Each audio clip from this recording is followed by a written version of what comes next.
Hello everyone, I am Shreyanshu Banerjee और मैं आप सभी का बहुत बहुत स्वागत करता हूं। अगर तुमने मेरा पिछला वीडियो देखा है तो तुम्हें याद ही होगा कि मैंने अपने स्कूल की एक कहानी सुनाई थी। दूसरे शब्दों में कहो तो मैंने एक ऐसा किस्सा सुनाया था कि न्यूटन की आत्मा फिर से धरती पे आकर अपनी नस काट के आत्महत्या कर गई। खैर छोड़ो, मुद्दे पे आते हैं। तो अगर आप एक खुशहाल लाइफ चाहते हैं तो ये बहुत जरूरी हो जाता है कि आप खुद को एक्सेप्ट करें। दूसरे शब्दों में कहें तो खुद को बदलने की कोशिश बिल्कुल भी ना करें। जैसे आप बचपन में थे, जब आप छोटे थे, वैसे ही आप बड़े होने के बाद भी रहें, बिल्कुल बेफिक्र। तो सवाल ये उठता है कि ऐसा क्यों? तो जवाब भी सुन लो। जवाब में मैं फिर एक कहानी।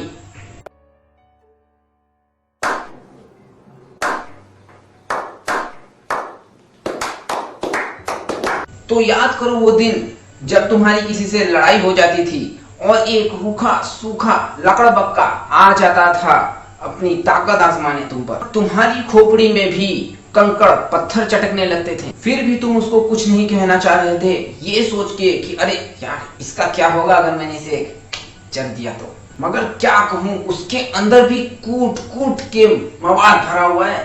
उसको तो अपनी ताकत आजमानी है तुम पर, और आखिर में ना चाहते हुए भी तुम्हें उसको एक थप्पड़ ठोक ही देना पड़ता है कहीं ना कहीं। मगर बाद में, उस वक्त ना सही, कुछ देर बाद ही सही, तुम्हें ये जरूर फील होता होगा कि मैंने ये गलत किया, मैंने ऐसा क्यों किया, मुझे ऐसा नहीं करना चाहिए था।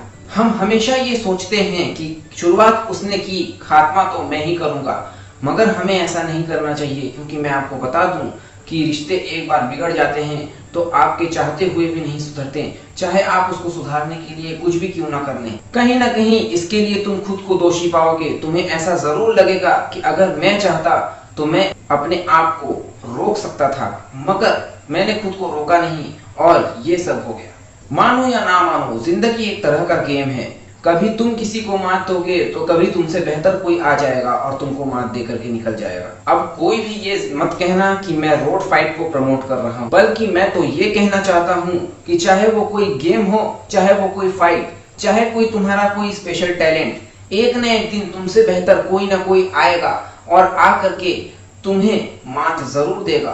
तो ये मत सोचो कि फील्ड में एक तुम ही हो, तुमसे कई बेहतर पड़े हुए हैं। तो प्लीज कभी भी अपनी लाइफ में मौका मिले तो खुद को एक्सेप्ट करो, दूसरों को ब्लेम करना बंद करो।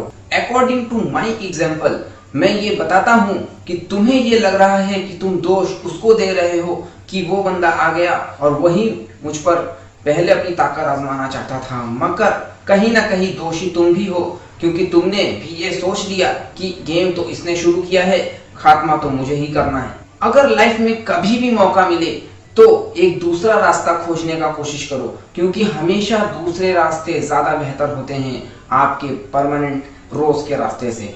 अपने रास्तों को बदलो, अपनी मेंटेलिटी को जैसे तुम बचपन में थे वैसा ही रखो कि किसी को चोट लग जाती थी तो तुम उसको देख करके घबरा जाते थे।